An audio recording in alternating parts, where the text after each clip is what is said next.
ಮರುಭೂಮಿ ನಡುವಲ್ಲಿ ಕಂಡಾವೋ ಚಿಲುಮೆಯೇ,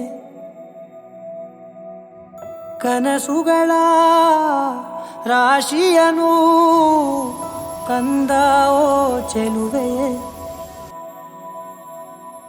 ಒಣ ಒಂಟಿ ಜೀವದ ಕೂಗಿಗೆ ತಂಗಾಳಿ ತಂದವೋ, ಖುಷಿಯೆಲ್ಲ ಕಲೆ ಹಾಕಿ ನಿನಗಾಗಿ ನಾನು ಹೊತ್ತು ತರುವೆ, ನಿನ್ನ ಕನಸೆಲ್ಲ ನಾನನಸು ಮಾಡುವೆ.